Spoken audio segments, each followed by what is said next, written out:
الحمد للہ رب العالمین والصلاة والسلام على سیدنا و نبینا و مولانا محمد خاتم النبیین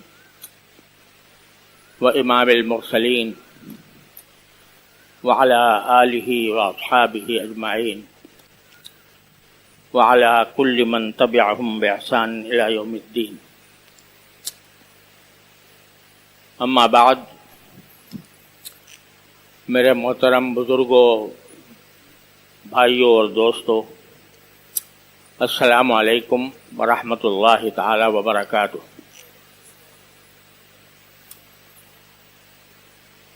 میں پچھلے کافی دنوں سے ایک آیت کریمہ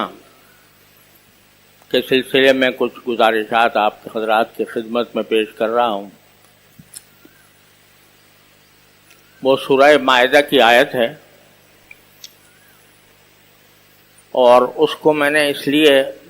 منتخب کیا ہے کہ آج ہم سارے مسلمان، خواہ وہ کسی بھی خطۂ زمین میں آباد ہوں، مشکلات کا شکار ہیں اور دشمنوں کے نرغے میں ہیں. اور بالخصوص ہمارے ملک میں جو سیاسی اقتصادی بحران آیا ہوا ہے، وہ ایک بھڑکتی ہوئی آگ کی شکل میں ہمارے سامنے ہے. اور یہ بات بھی بالکل واضح اور روشن ہے کہ ہمارا معاشرہ بہت تیزی سے بگاڑ کی طرف جا رہا ہے. رشوت خوری ہے، حلال و حرام کا فرق مٹ گیا ہے، ہر شخص زیادہ سے زیادہ دولت بٹورنے کی دوڑ میں لگا ہوا ہے، اور ملک و قوم کے مفاد سے ایسا لگتا ہے کہ قطع نظر کی ہوئی ہے. اس جیسے موقع پر جبکہ کوئی شخص کسی ایسے منصب یا ایسے مقام پر ہو جہاں وہ کچھ حالات کی اصلاح کر سکتا ہو، اس کا تو فریضہ یہ ہے کہ وہ اپنی مقدور کی حد تک، اپنی استطاعت کی حد تک اپنے اختیار کو اور اپنے اقتدار کو ان حالات کی اصلاح کے لیے استعمال کرے. لیکن وہ اب عام لوگ جن کے ہاتھ میں نہ اقتدار ہے اور نہ ان کے ہاتھ میں کوئی قدرت ہے کہ وہ حالات کو تبدیل کر سکیں، ان کے لیے راہ عمل کیا ہے؟ ان کو کیا کرنا چاہیے؟ تو قرآن کریم نے اس جیسے موقع کے لیے ایک ہدایت عطا فرمائی ہے، اور حضور سرور دو عالم صلی اللہ علیہ وسلم نے اس کی تشریح بھی فرمائی. وہ یہ ہے کہ ایسے مواقع پر ہماری ایک بہت بڑی غلطی یہ ہوتی ہے کہ ہم بیٹھ کر مجلسوں میں تبصرہ کرتے ہیں، تبصرے کرتے ہیں، قیاس آرائیاں کرتے ہیں، اور ان قیاس آرائیوں کی بنیاد پر افواہیں پھیلتی ہیں، اور ان افواہوں نے وہ افواہیں حالات کی اصلاح کرنے کے بجائے جلتی ہوئی آگ پر تیل کا کام دیتی ہیں. ان افواہوں کے نتیجے میں جو افتراق و انتشار پھیلا ہوا ہوتا ہے، اس افتراق و انتشار میں مزید اضافہ ہوتا ہے اور نفرتیں اور بڑھتی ہیں. قوم اور ملک اور ملت